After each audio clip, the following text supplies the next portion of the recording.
there's a strong emphasis placed in classical yoga on thoughts, right? Because it's placed on the mind. Classical yoga is marked by the authorship of the Yoga Sutras. Right? The Yoga Sutras are kind of that. When the Yoga Sutras emerge, this is the text of classical yoga, and this is the transition from pre-classical to classical. And the basis of the Yoga Sutras is using yoga techniques to discipline the mind so that we can transcend it, essentially, right? To transcend the mind, to transcend the lower mind, the ego mind. Now it begs the question, well, if yoga says that transcending the mind by its definition is to stabilize the fluctuations of the mind, so that the mind does not continue to think over and over again about different random thoughts, but could actually focus on one thought and could hold that focus without any distraction until we chose to focus on another thought. If we create that type of clarity in the mind, what would happen, right? What would happen? If the mind is what occupies it, then if we could stop the movement of the mind, do we suddenly die? Now the yogis would say no. Stopping the fluctuations of the mind doesn't stop the beating of your heart, it doesn't stop your existence, but it might change the experience. It might change the experience. And coupled with thoughts in the mind, emotions play a very powerful role. Right? Our emotions give more energy and power to a thought. If I think I had granola for breakfast this morning with almond milk and blueberries in it. Okay, thought. Not really that inspiring, right? Great, you may like granola too and blueberries, but it's not an inspiring thought. But there's not a lot of emotion there. It's just kind of a statement of fact of what I had for breakfast this morning. But if a thought has a stronger emotion to it, then it has more power with it, right? If a thought carries heavier emotional weight, then it has more power. So this tells us that gaining some level of mastery over our emotional body, over our emotional states, would be highly influential to our lives, right? So if we can navigate the emotional state towards that of love, of compassion, of inspiration in spirit, right? And then those thoughts that go along with that would have more power. And those thoughts could maybe have a greater influence positively, ideally, over other people. Or positive, of course, right? But then the inverse is also true. Negative emotions, hatred, anger, greed, those types of emotional feelings that charge thoughts are also powerful. And so they can work towards our detriment in terms of our overall happiness and level of peace. Right?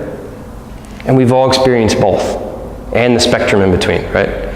We've all experienced the extreme negative emotion and the extreme positive emotion and all of the varying degrees that go within it. That's part of the human existence, the human experience. But the practice of yoga helps us to gain awareness first. Okay, just simply start to observe a little bit more objectively, to take a step back and go, oh, here's the thought. What type of emotion does it carry with it? When we get that awareness, now we have an ability to then maybe make a choice. Now it's a process, right? But first we have to even realize that we're having the thoughts. We have to realize that there is an emotion behind them. And then we have an ability to say, okay, I want to pursue this, or I don't want to pursue it, or I want to change it. And think of something different. And it's a two-way street, right? Thoughts can influence emotions, emotions influence thoughts. And then we keep practicing. We have to keep doing that over and over and over again, just like asana. We have to keep doing the pose over and over and over again. We get more flexibility, we get more strength, we ultimately create more ease in the practice. So we keep coming back to that awareness, keep coming back to that awareness, keep coming back to that awareness, taking action, choosing either to support it or to switch it to something else. And slowly over time, as we do that repeatedly, then we don't have to think about it as much. It becomes more of our way of being. There's less emotion of the negative and more emotion of the positive, driving more positive thinking, driving us into a more loving, compassionate, inspired space within us and outside. Does that make sense? Yeah?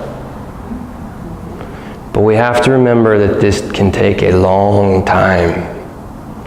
So we can't try and rush to the end. We have to be patient. It comes up a lot when I ask about requests. Patience comes up a lot. Patience, faith comes up a lot. A lot of people have faith as a request. So what we do is we start where we are. And the yogis knew this. Start with the breath. Start with the body. Pranayama, asana. Start with simple observation of thought. Just recognizing. You don't have to do anything yet. Just start to recognize. Recognize the breath going in and out. Recognize the way the body feels on the mat in the pose. Recognize the thoughts as they're moving through the mind. Awareness. And then, discipline. Pranayama. Now we're going to consciously choose to manipulate the breath. We're going to lengthen the inhales with the exhales. We're going to constrict the throat. We're going to think, we're going to narrow the field of attention down into this particular pose. I want you to feel where your knee is, where your hip is, where your spine is, where your shoulders are, where your head is. Okay, so now a conscious choice. And then we repeat it over and over and over again until Warrior 2 has greater ease than it ever did in the first time. But you don't have to think about the position of where the knee and the hips and the spine and the shoulders are every time. Your body goes there, and then you can go even deeper into the subtle levels of the breath, into the subtler positions of the pose, into the subtler roots of the thoughts. And things start to change.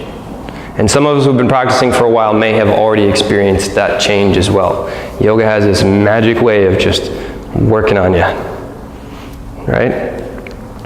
Like things just start to shift and change. You don't really know exactly how or why or what, but something's a little bit different. The way you see the world and yourself shifts, right? Any of us had this? I have. 225 pounds, could barely get my arms over my head, ate a whole thing of ground beef for dinner from Vaughn's or whatever the closest grocery store was, like 3 hamburgers at once. Spent years binge drinking beer and literally was referred to as a meathead when I moved out here. My group of friends were the meatheads. Very different experience, way of living and seeing myself in the world today. Not all just yoga, but it has had a major impact in my life, positively. All right, enough of me rambling. As always, if that doesn't speak to you, forget it. Forget I said anything. Thank you for your patience and for listening. If you need to focus just on the hips, that's where we're at, okay? We start with where we are and how our practice is going to help us most, okay?